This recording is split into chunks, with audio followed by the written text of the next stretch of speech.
Hey everybody out there on social media, my name is Matthew Johnson and welcome to Steps to Freedom.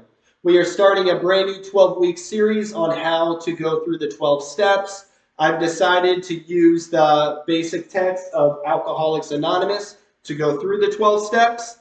You do not have to be an addict or an alcoholic or to have any type of addiction to go through these steps. It talks about in the AA literature, we are sure our advantages have its way to help everybody. So rather if you just struggle with depression or you might just be unhappy or lacking spirituality, I urge you to go get yourself a copy right now, put this on pause, and resume as soon as you're back and can follow along. I also want to ask you a huge favor, if you don't mind, if you could please like, subscribe, and share this video with as many family and friends, people in recovery, not in recovery, as possible. That would be greatly appreciated. The reason why I'm doing this is to help those who are lost, sick, and suffering find solution and a way out. If you are struggling with addiction and are hopeless or feel hopeless, you do not have to feel that way or be that way anymore. I'm living proof of it, and there are thousands and millions of men and women who have recovered from this disease. I also want to throw out there that I am not a pastor, I'm not a spiritual guru, I am not forcing Christianity or anything upon anybody. I am not affiliated or representing Alcoholics Anonymous at all. I'm doing this of my own free will. And I hope that if you are not a Christian or have a resentment against Christianity or Jesus, that you don't allow me talking about those things to push you away. I have to stay true to myself, and I don't apologize for being a Christian and being a follower of Jesus. That is my higher power, but I am going to try to respect everyone's higher power, and I hope you do the same. So if you could please just substitute every time I might say Jesus or Christianity with whatever higher power you might have at this time, and whatever religion you might be a part of. AA is not a religious organization. It's spiritual in nature. So I just want to throw that out there. Also, feel free to disregard anything I say if it does not line up with the basic text of Alcoholics Anonymous. The reason why, it's kind of like the same thing in the church with the Bible. Everything I say should be lining up with Scripture, should be lining up with AA Scripture. If not, there's a problem. And nowadays, there's a lot of opinions more than facts, than solution. And some opinions might be really, really good and helpful. Other opinions and suggestions might not be. The reason why is I've had people, including myself, have had opinions where it pushed people away from the true recovery aspect of this, like the foundation of the 12 steps, and that happens a lot. And opinions can actually kill people. That's an extreme word, extreme language, but it is true. If I tell you you don't need to work the 12 steps and you really do, that could cause you to relapse, and that relapse could lead to an overdose or a suicide or something like that. So I just wanted to throw that out there as well. So feel free to disregard anything I say if it does not line up with this book. What else? I'm trying to think. I guess that is it. Hopefully I didn't leave anything out in the beginning. So I guess I'll just introduce myself. Again, my name is Matthew Johnson, and I'm a recovered alcoholic and drug addict. The reason why I use the word recovered is because I no longer have the mental obsession to drink or drug. It's been removed from me, all because of the grace and glory of my higher power, God. And it also talks about in the basic text the word recovered.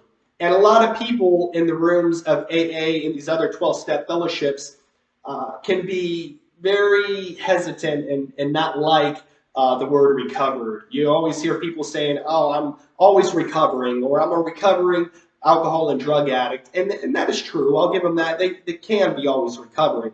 I know for me, that sounds very painful. I don't always want to be recovering.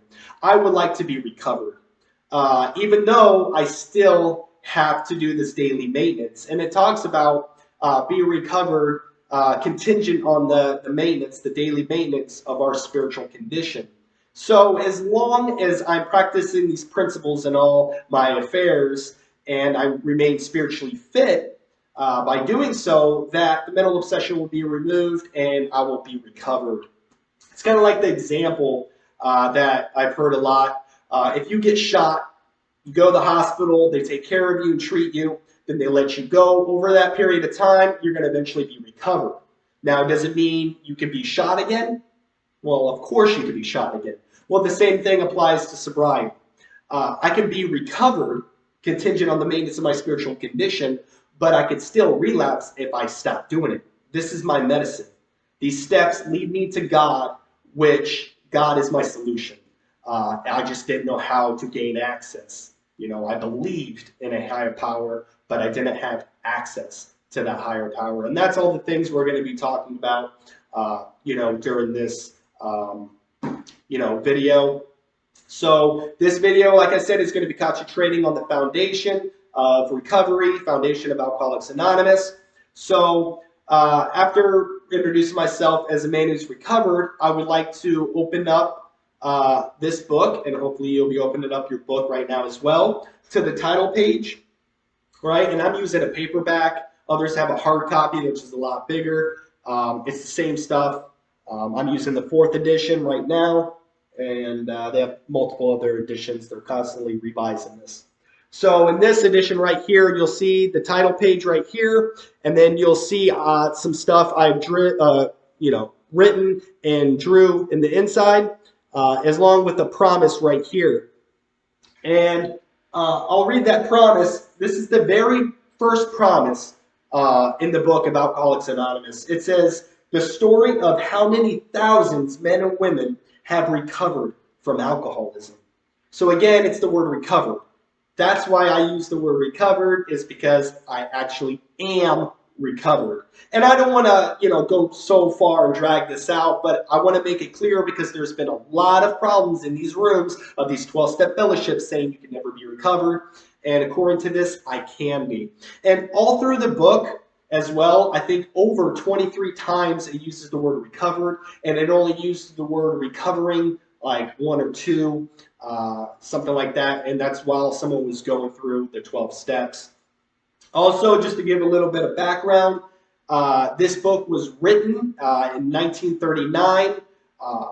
The group actually was started in June 10th, 1935. That is Dr. Bob's sobriety date, and that's also the birthday of Alcoholics Anonymous. We're going to be getting more into Dr. Bob and Bill Wilson, the founders of Alcoholics Anonymous, and the history behind it, but I just wanted to lay that down first. As well as you might be wondering why I have written in here a circle and triangle and a bunch of scribbles. And the reason why I have what's in here, and also that is the same thing that's on this board, is this is the program of Alcoholics Anonymous, the program of recovery. It was printed, not all the words, but the circle and triangle you see here, and a little small circle right in the middle of this book right here, back from the 1940s up until, I believe, the 1960s, which they actually took this out due to some copyright reasons. You can look up on Google and do the history on it. But it is no longer being printed with that, which I think is a huge mistake. And that's why it's my job, being armed with the facts and the truth, to make sure this is preserved in a way where it still reaches those and people know what the program of recovery in Alcoholics Anonymous looks like, so they can do it and get the results from it. So like I said, this used to be printed in it, and for the longest time I had no idea what this was. I thought it was like a logo. Oh, this is where you find an Alcoholics Anonymous meeting. And it was on the back of the coin. Oh, that's pretty, cool. To thou and self be true. Unity, service, recovery. But I had no idea that this was the program of Alcoholics Anonymous. And they said to me, the guys that first introduced this to me, if you do all three sides of this triangle, the unity, service, and recovery, the mind, the body, and the spirit, that you'll have a spiritual experience. And that spiritual experience, if you maintenance it, will lead to a spiritual awakening.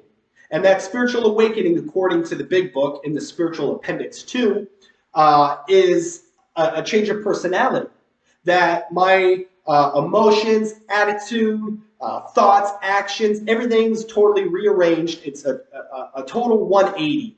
And I'm a brand new person. It talks about in the Bible becoming a brand new creature in Christ. You know, and that's what happened to me. I became a brand new creature once I really did this program to its fullest. And so I first heard about this program when I was in an institution, a state-ran institution in St. Petersburg, Florida, called Turning Point. Not the luxury rehab, but the nasty sleep on mats, you know, on the floor rehab.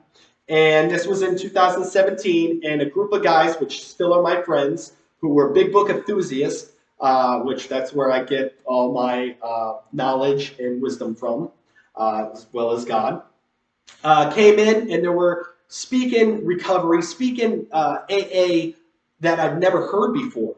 And they sat down and they asked everybody, there's about 65 people in this room, and they asked everybody, who has done Alcoholics Anonymous before?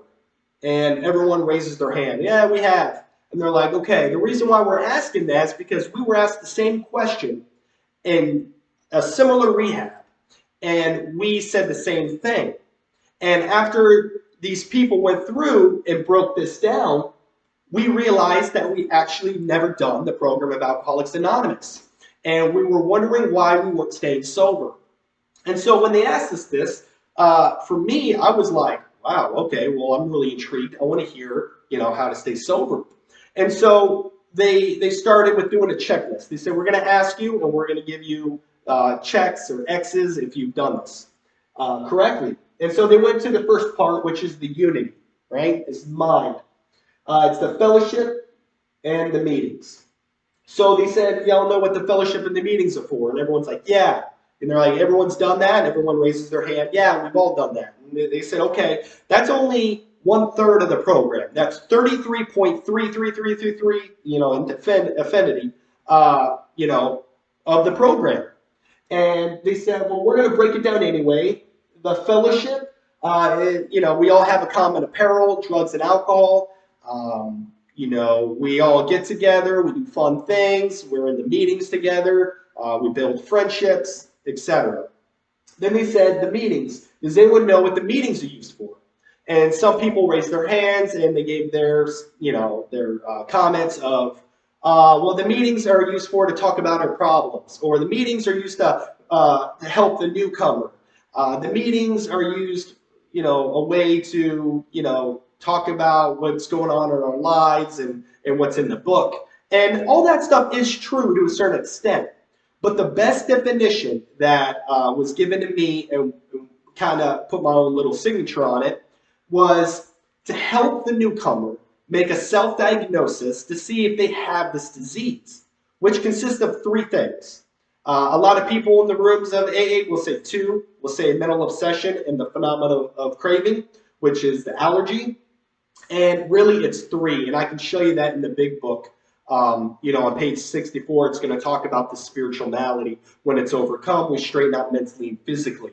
And the spiritual malady meaning sickness, is the very first part of this, right? So you have the spiritual malady, which is restless, irritable, and discontent. I don't feel comfortable in my skin. I might be full of fear, things of that nature. It talks about it on page 52 in the big book about the bedevilments, which we're going to get into in the next week when we get into step 1 and the powerlessness and the unmanageability. But I still want to touch on it because it's important for this demonstration. So the spiritual malady is just being restless, not being comfortable in one's skin. And then the second part is the mental obsession, right? This delusion or illusion that makes me think that I can use drugs or drink safely and successfully when I know I cannot, because the history of my drinking and using career shows that every time I do, I end up in an institution. So the third part of it is the phenomena of craving, right? Phenomena means unexplainable. So this unexplainable craving for drugs and alcohol, that it's also known as the allergy. Joe and Charlie have tapes on, actually showing that this is not so much of a phenomena anymore, that there's scientific evidence that alcoholics process alcohol differently than normal people. There's, I believe, more acetone that is created, or acetone is created. But like I said, I don't know enough about that to get into that, and I don't want to say something that's not true. So watch the Joe and Charlie tapes on YouTube if you have time, if you want to learn more history about that. But this allergy that when I put drugs and alcohol in my body, it doesn't process like normal people, and I end up getting this internal craving for more. And it might not be right away, but it will develop over a period of time. I might be able to control it for, or think I control it for like a week, but eventually I'm doing it every day, 24/7, using other substances, and eventually I end up in jails, institution, or die.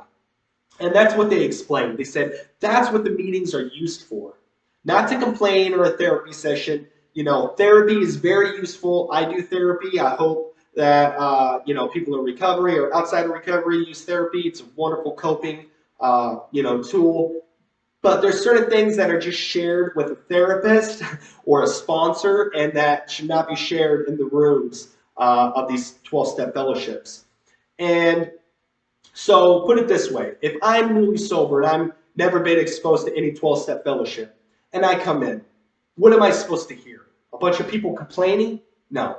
They say the newcomer is the most important person at any meeting, so that means I should be hearing if I'm a real alcoholic or drug addict, and the only way I can do that is by hearing, do I have these symptoms? Do I understand and see the spiritual malady? Do I see about this mental obsession? And do I see about this allergy? And if I can relate to all three of those, the chances are I probably have this disease and I need a solution. And the best solution till this day is a 12-step program.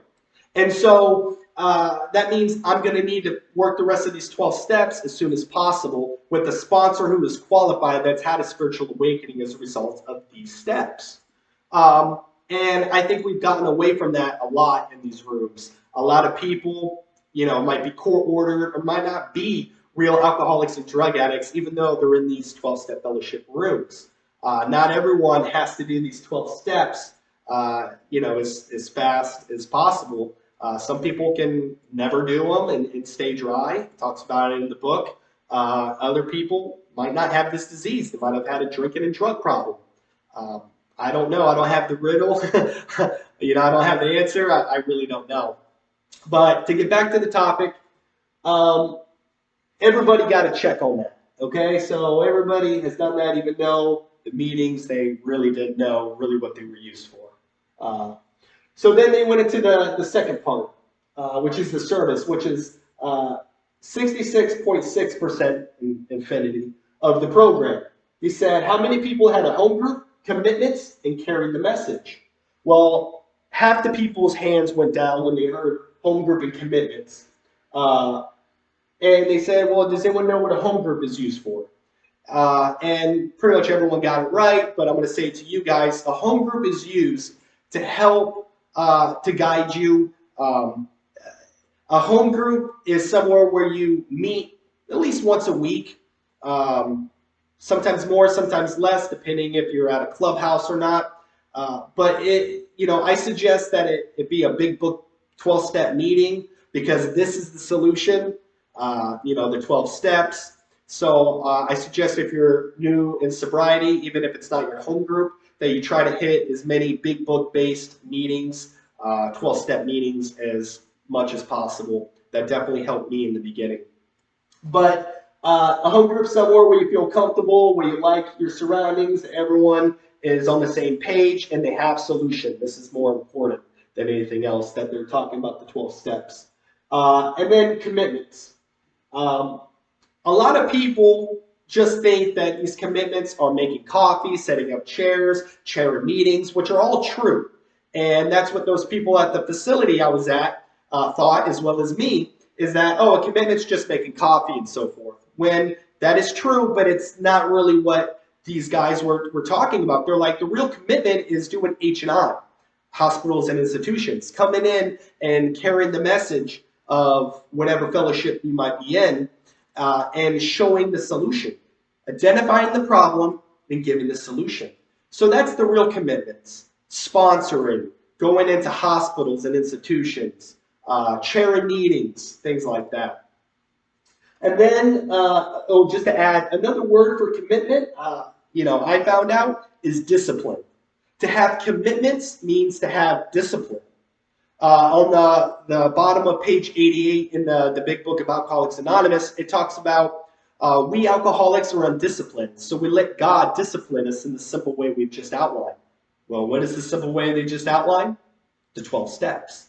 And by doing all of this, you're going to have discipline. And I know for me, I didn't have any discipline. I never showed up at work on time. I was always late. I blamed everybody else for my behavior and my actions. And this allowed me to have discipline and allowed me to have accountability. Then we get into carry the message. I'm here to carry the message of Alcoholics Anonymous, of God, not Matthew Johnson. Even though that my name's attached to it and I use my experience, strength, and hope, I should be talking about what is in this book. Just like with the Bible, I should be focusing on what's the scripture. That's the Word of God, and I truly believe that this is the Word of God. It is all been extracted from the Bible. There's things on like, Matthew chapter 7, like the Sermon on the Mount. It talks about faith without works is dead. Comes out of the book of James, and this is in there. The book of John has stuff that's in here. All kinds of stuff. So I just wanted to point that out as well. That I'm here to carry the message and not to water it down or dilute it, which unfortunately has been happening. Then I get into, I don't want to say the most important part, but this is actually the true program of Alcoholics Anonymous, the recovery portion. The recovery is the 12-step portion, and that's why it's on the bottom, right? That the 12 steps is the recovery. So if you're saying you're in recovery, but you're not working the 12 steps or never worked the 12 steps, then you're actually not in recovery. You're just most likely in the fellowship and the meetings and maybe the home group and the commitments. But this is the real recovery. This is where the change of personality, the connection to God happens, because the steps don't keep you sober. The steps allow you to reach God, to have that connection with God. They teach you about principles like honesty, open-mindedness, willingness, humility, selflessness, and so forth. And that's where you find sobriety is in there. So they asked us. They said, "Okay, we're going to give you checks on both of these, but has everyone worked their 12 steps, continue to work steps 11 to 12, steps 10 and 11, and work with other alcoholics, which is step 12, on a daily basis?" And everyone, including myself's hand, dropped. You couldn't hear anything in the room. And they got real serious, and one of the guys said, "Well, then you've never worked the program of Alcoholics Anonymous, and don't say you have, because you're showing it doesn't work when it really does." And I was like, wow, they are totally right. I have never worked the program of Alcoholics Anonymous. I've never worked the steps. And I was like, why? Why have I never really worked the steps? And then I remembered, and this goes back to my testimony, that I actually tried at one point to work with a sponsor. And, I done the first 3 steps, or at least I thought I did. And this guy I never knew had no idea how to go through the 12 steps, because he never broke down the powerlessness and the unmanageability in step 1. He, said, "Do you believe in God?" in step 2, and believe he can restore you to sanity. I said, "Yeah." And he's like, "Okay, you're done with that."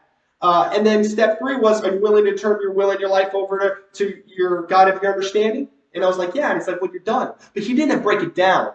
And it can be that simple, but you have to know the key words to throw out there for it to really take root. And that sponsor did it, and looking back, I can see the truth, and that's why I'm making these videos, and it's important to know what this book says and how to go through it. So, just to throw this out there, isn't it crazy that we come into a 12-step fellowship and we take our time and we never work the 12 steps? We just stay in the meetings and the fellowship because it's the most pleasurable. Oh, we see the good-looking men and women, and we hang out, and we get our ego stroked, and we totally lose sight of what we're in there to do. We're in there to not die and to get well. And to be putting this off is like, oh, I don't need my medication for diabetes. I don't need my insulin. Oh, I don't need my heart blood pressure medication. Oh, I don't need to take my chemotherapy. That's what this is. That right there is just a hospital. This right here is the chemotherapy, the radiation if you're trying to get rid of cancer. It's crazy how people are deceived and led astray. So this right here, just to show you again, because I'm taking the most time with this, I feel like this is the most important. This right here, people nowadays come into the meetings like this, right? And then they come over here sometimes, but they necessarily never make it down here. And the mental obsession comes in and they relapse. They're on that pink cloud, and eventually that pink cloud wears off and they relapse, and they wonder why they can't stay sober. And that's why the statistics have dropped dramatically. When back in the day, when Bill Wilson and Dr. Bob and the first 100 men and women started this program, came in, you had to go through the 12 steps first. And then while you got to a certain step, then you were allowed into the meetings in the fellowship. And then you got yourself a home group and you went out and sponsored and did your thing. And so that is the program of recovery. That's the program of Alcoholics Anonymous. I hope that you wrote this down and put it in your book or took notes of it, and you share this with a lot of people. Next, we're going to be going into Forward to First Edition. That's what it says. Forward to First Edition. It's on page XIII. And we're only going to look at the first paragraph. And it says, we of Alcoholics Anonymous are more than 100 men and women who have recovered, there's the word recovered again, from a seamlessly hopeless state of mind and body. To show other alcoholics precisely how we have recovered is the main purpose of this book. For them, we hope these pages will prove so convincing that no further authentication will be necessary. We think this account of our experiences will help everyone to better understand the alcoholic or drug addict or whatever you're struggling with. Many do not comprehend that the alcoholic is a very sick person. And besides, we are sure that a way of living has its advantages for all. So if we go back up to the top, most people, including myself, didn't realize the word we, right, is not applying to the people in the rooms of AA. It's talking about the first 100 men and women who've recovered, who wrote the book, who gave their experience, strength, and hope, who did all the trials and errors, who had the relapses. Bill Wilson wrote the majority of this book, and there was only a few women, and there was about 70 people total, somewhere around there, and they just rounded it up to 100, sound better, things of that nature. But yeah, when you hear of like we have Alcoholics Anonymous, all through the book, it's talking about the first 100 men and women who wrote the book. And then it talks about from a seamlessly hopeless state of mind and body. Well, what's that hopeless state of mind and body? Well, we talked about it a little bit, and we're going to be talking about it next week in step 1 in the powerlessness. But the hopeless state of the mind, the mental obsession, that delusion or illusion that makes you think you can drink or use drugs safely and successfully. And then the body, which is the allergic reaction, the eternal craving of more and more. To show other alcoholics precisely how we have recovered is the main purpose of this book. And then it goes on to say, no further authentication should be necessary. They came out with a whole bunch of other 12-step fellowships and books and this and that. This is the original. This is what I stay with. I always use the example And I think this is funny for the addicts and all of them out there. You know, if you wanted to go get some good cocaine, would you go to your dealer on the corner, or would you rather go to Columbia and get it for a cheaper, better quality instead of getting it stepped on from your local dope dealer and adding God knows what into it? I'm not glorifying or promoting that. This is just part of who I am in a lifestyle, and I know you watching, if you could relate to that, you find the humor in that. So it's not to be offensive. So if you're offended, too bad. But that's why I stick with this book. It's the original. It has the most success. But you don't need any other book. The 12 and 12 is great. You can apply it to it, but this is all you need if you want to recover. And then it goes on to say that the alcoholic is a very sick person. So for the longest time, especially as a teenager growing up, I just thought I was a piece of garbage. I thought I was just this horrible, kid or horrible young man. And really, this whole time, I was sick. Just like someone might have cancer or something. I know it's hard to picture, but this is really real. Like, I'm not responsible for my disease, but I'm responsible for my recovery. I didn't know I was sick. So please look, if you have this disease, look at yourself as a sick person. Don't look at yourself as a horrible person who's no good. You're sick, and this can be fixed. It really can. Not everyone's going to get it. It's a small percentage, but I promise you, if your heart's in the right spot, you do exactly what this book says and follow the directions, that you will recover and you will be saved. So yeah, and don't just look at yourself. Look at everyone around, rather if they're an addict, alcoholic, or not, as sick people. I talked about that spiritual malady, that spiritual sickness. That applies to every single human being on this earth. You don't have to be an addict, alcoholic to experience spiritual malady. Every human will experience it at some point in time. Just the only difference is if you're an addict and alcoholic, like me, that we die from that. If left untreated, we only can feel restless, irritable, and discontent for a certain period until our brain says, I know what will make you feel better, and pick up the drink and drug. And to do that triggers that allergy, and we end up dying or being in an institution to dry out. So look at yourself and others as sick people. Talks about our literature. Love and tolerance for others is our code. And that's the code I choose to live by today. So with that being said, let's go to the next page, on page XIV. And we're still into the forward to first edition. I just wanted to point out this real quick thing in here. It's going to be where it says, the only requirement for membership is an honest desire to stop drinking. And the reason why I'm throwing that out there is because that was originally printed in the traditions, in the format when Alcoholics Anonymous took off in the original format. And nowadays it's been changed. And I'll show you if you go to page, I believe it's 562. And if you look up, it's the 12 traditions. And it's the third tradition. If you go to the short form, because they have the 12 traditions and the long form on page 563. But let's just concentrate on 562, the third tradition. And you're going to find in here, it says the only requirement for AA membership is a desire to stop drinking. So that's a big change. You go from an honest desire to stop drinking just to a desire to stop drinking.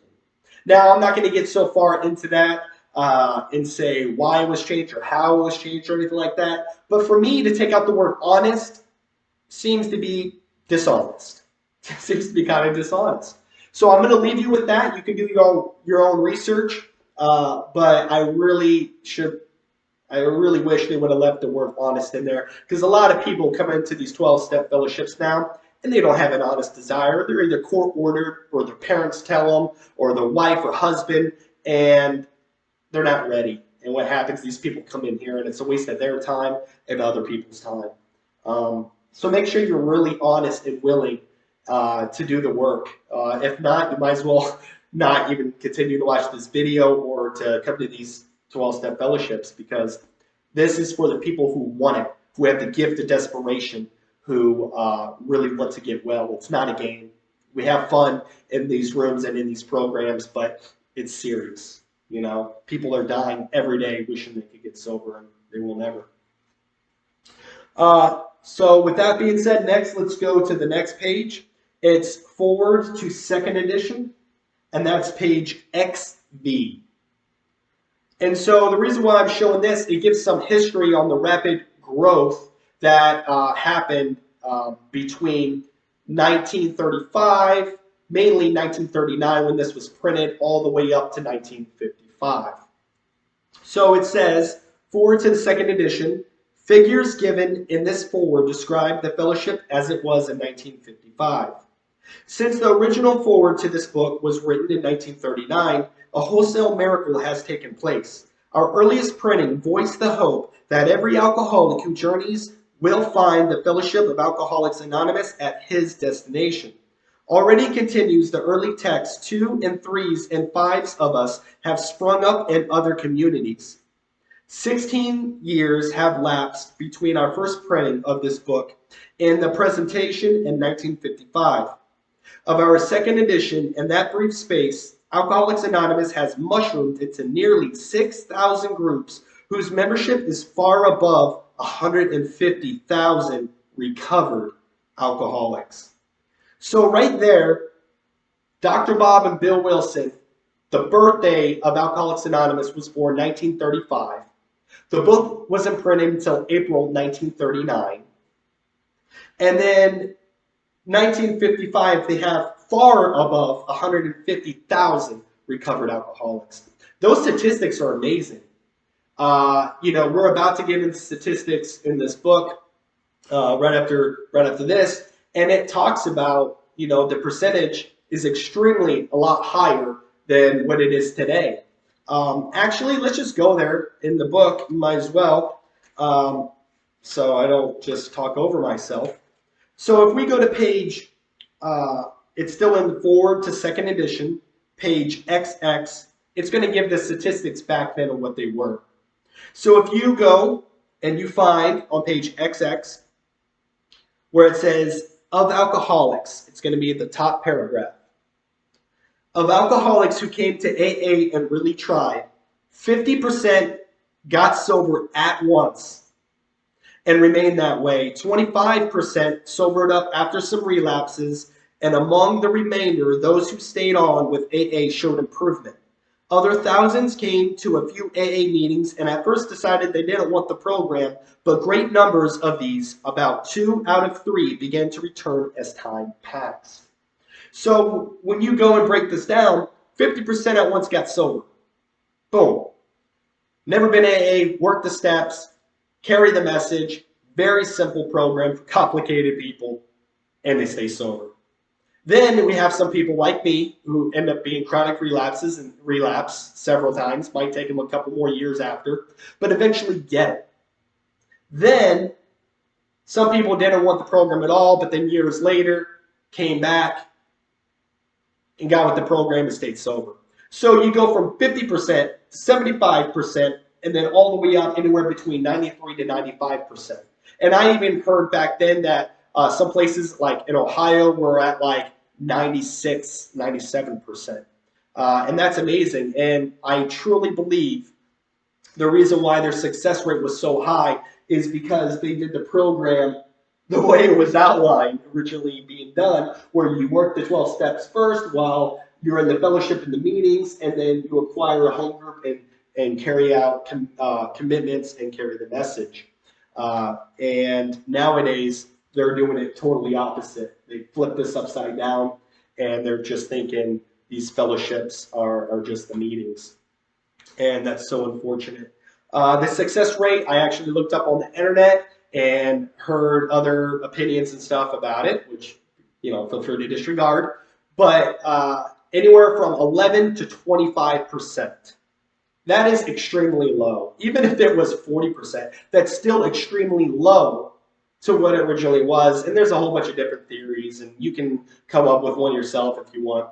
But I truly believe it's because we don't work it the original way anymore. We've gone away from the truth. So With that being said, let's go now to, we're going to go backwards, and we're still into the forward to second edition, but we're going to be on page XVI. XVI. And so now we're going to be starting off at the top of the paragraph, not the very top, a couple lines down, and start where it says, by the late Dr. William D. Silkworth, a New York specialist in alcoholism who is now accounted no less than a medical saint by AA members, and whose story of the early days of our society appears in the next pages. From this doctor, the broker, Bill Wilson, the founder of Alcoholics Anonymous, had learned the grave nature of alcoholism.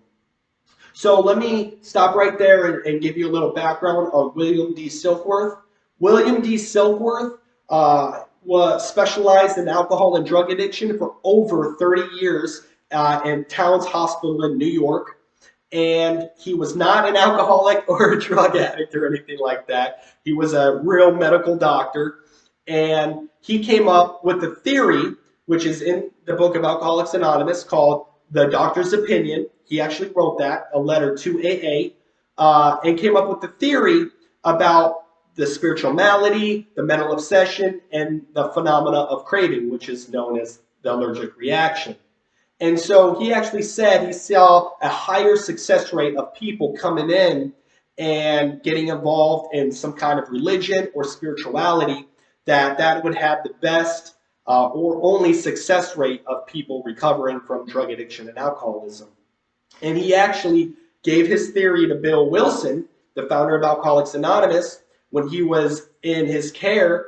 And Bill, his sponsor was actually Ebby Thatcher, who Ebby Thatcher was a part of the Oxford group, which we're about to read about right here.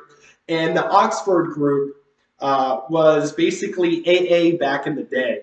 It was a group ran by the Catholic Church or related, affiliated with Catholicism. And they had a 6-step program, which on page 263 in the big book, you can see the 6 steps that they had.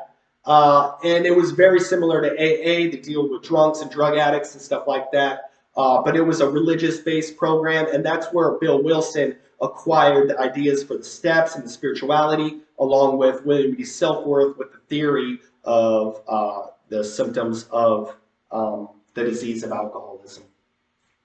Right? So then it goes on. Actually, before I do that, it talked about he learned the grave nature of alcoholism. And that, again, ties into what we should be sharing at the meetings. Even if it's on a 4-step or a 9-step study, you should always bring in the symptoms of the spiritual malady, mental obsession, and the allergy, because you never know if a newcomer is in there and was too afraid to raise his or her hand, they might, not have heard that before. So I always, in a meeting, even though it might be on a topic of like a 4-step or making amends or something, I always bring it around to talking about these things going on in the disease concept. I don't know why I got stuck on that. All right, so it's very important because Bill Wilson, if William D. Silkworth never explained these phenomena and the disease concepts, AA would never have been born. He would have never learned how to treat his symptoms. So then he goes on to say, though he could not accept the tenets of the Oxford groups, which I just explained, he was convinced for the need of moral inventory, confession of personality defects, restitution to those harmed, helpfulness to others, and the necessity of belief in and dependence upon God, which all these things were in the 6-step program, which are also in the 12 steps that Bill later on went and wrote with the first 100 men and women. Then it says, prior to his journey to Akron, the broker, Bill W., had worked hard with many alcoholics on the theory that only an alcoholic could help an alcoholic. He had succeeded only in keeping himself sober. The broker, Bill W., had gone to Akron on a business venture which had collapsed, leaving him greatly in fear that he might start drinking again. He suddenly realized that in order to save himself, he must carry his message to other alcoholics. That alcoholic turned out to be the Akron physician, Dr. Bob, who was actually a proctologist, which, if you know what a proctologist is they work with, your thing. And there was always a joke that Dr. Bob, had to work with buttholes in his other profession, and that now he still works with buttholes, and that's the censored version of what people say in the rooms. But figured I'd throw a little joke to wake you guys up. But to take it back up to where it says he suddenly realized, he had this epiphany, like God revealed to him. He suddenly realized that in order to save himself, he better carry his message to another alcoholic. So if we're not working these 12 steps and practicing these principles on all our affairs and carrying it to another human being, then we're surely to drink again, because that happened to happened to Bill. And this whole story right here is given the background of when he was only 6 months sober, I believe. Correct me if I'm wrong, but he was only 6 months sober, and he was in this hotel / bar, and he was walking and he was going to have a drink, and then all of a sudden he sits down, he's about to drink, and then had that realization of, if I drink, that thousands and millions of men and women are going to die, because AA is never going to be born. So what did he do right there? He got up and went to the telephone and used all his resources, and I believe it was hours he was calling people. Calling different hospitals, because back then you didn't have meetings like we do so conveniently on every corner. He had to call and talk to operators saying, hey, you got any drunks inside that hospital? And they would say yes or no, until eventually he got a hold of someone that knew somebody, that knew Dr. Bob's wife, who talked to Dr. Bob and set up a meeting, which was only supposed to be 15 minutes, which turned out to be over 8 hours when they met each other, and that was June 10th, 1935, which is cool because that's also my birthday. So fun fact for you guys out there. And I've always made the joke, my birthday's on the birthday of Alcoholics Anonymous, so it's like I was destined to be an alcoholic and drug addict, which is not a good thing, but I just think it's pretty funny. So then it goes on to say that the physician, which is Dr. Bob, and a lot of people get Dr. Bob and William D Silkworth mixed up, two different people, just throwing that out there. That Dr. Bob had repeatedly tried spiritual means to resolve his alcoholic dilemma, but had failed. But when the broker, Bill W., gave Dr. Silkworth's description of alcoholism and its hopelessness, the physician began to pursue the spiritual remedy, right, the medicine, for his malady, sickness, with a willingness he'd never before been able to muster. He sobered never to drink again up until the moment of his death in 1950. This seemed to prove that one alcoholic could affect another as no non-alcoholic could. So that there shows you that Dr. Bob was extremely serious. He had that gift of desperation, and he pursued it. So he went into so many different hospitals. He sponsored over 5,000 people in the 15 years he was just sober on this earth. He actually sponsored more people than the founder. He was the co-founder. Than the founder, Bill Wilson. He sponsored more people than him. Totally amazing. And he knew that the 12 steps plus carrying this message was the whole point of the program. And he came up with 3 things. He said, to sum up the program, if you want to stay sober and your best chances, sum it up to 3 things. Trust God, clean house, help others. Trust God, clean house, help others. That's it. That's what it all comes down to. Love. Then it goes on to say, it is also indicated, we're on forward to 2nd edition, page XVII. It is also indicated that strenuous work, tiring work, sponsoring, going into these institutions, one alcoholic with another was vital to permanent recovery. So if you want to stay sober, it's saying it's vital. What is vital? Well, first of all, vital is, the definition is life and death. So what is life and death? Working with another alcoholic. Working these 12 steps, and then working with somebody else. That is the most rewarding part of this.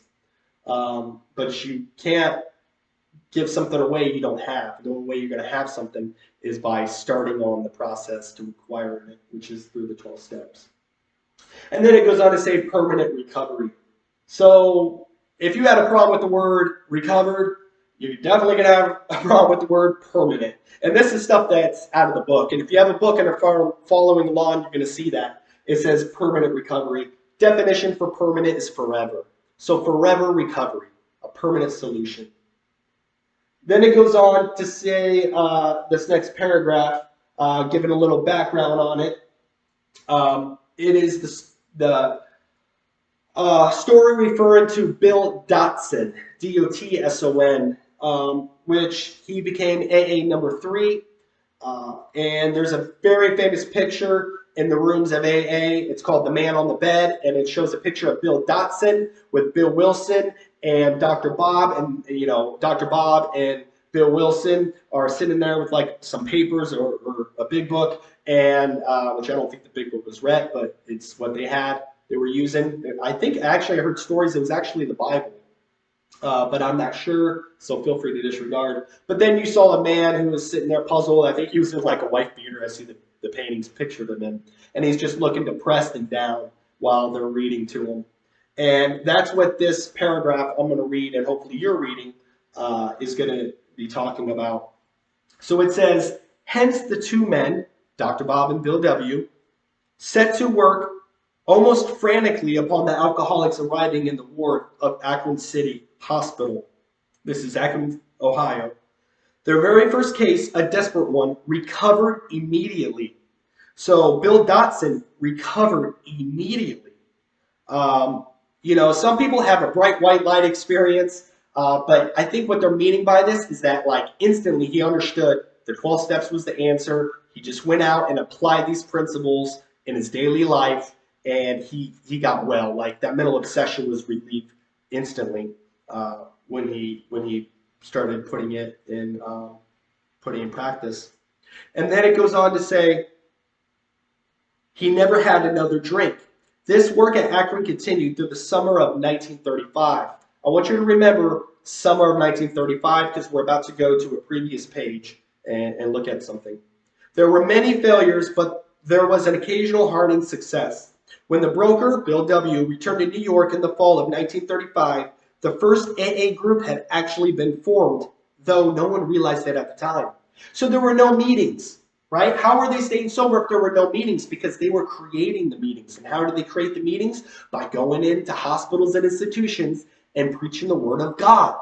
This is all extracted out of the Bible. If you believe it or not, do your research. And there is power in the Bible and there's power in this, and we wonder why. But they were sponsoring and working with others when they were only a matter of hours, days, weeks, and months sober.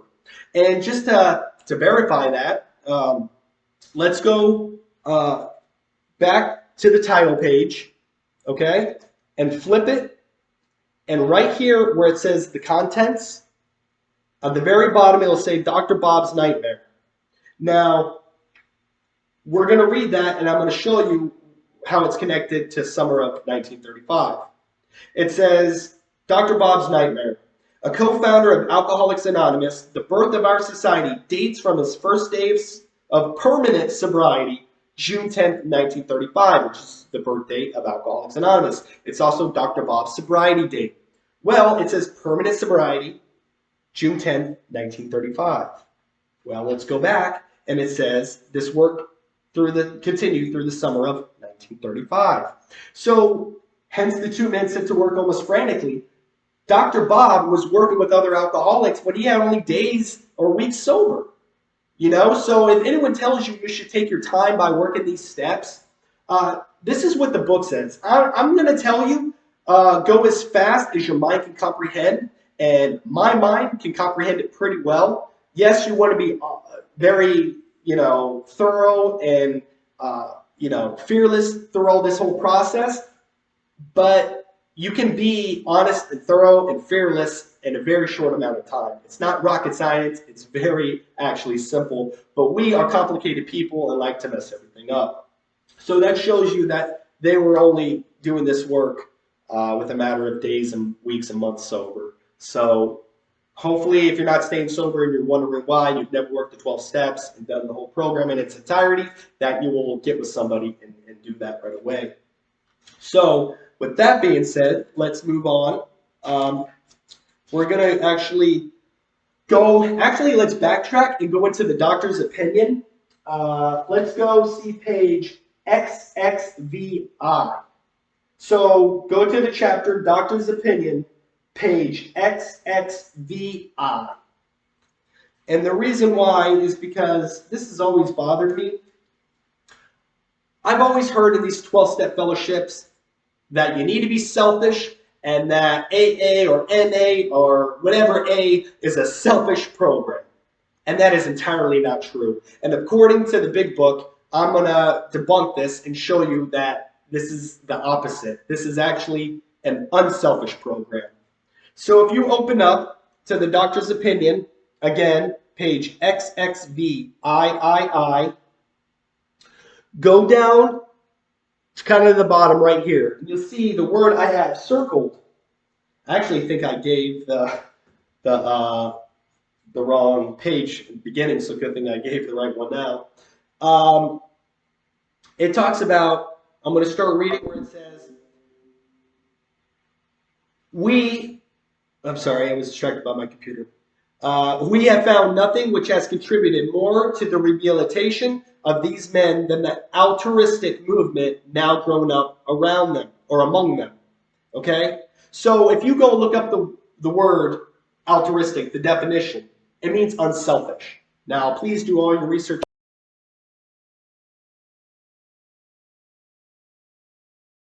So hopefully I'm not having problems with my computer.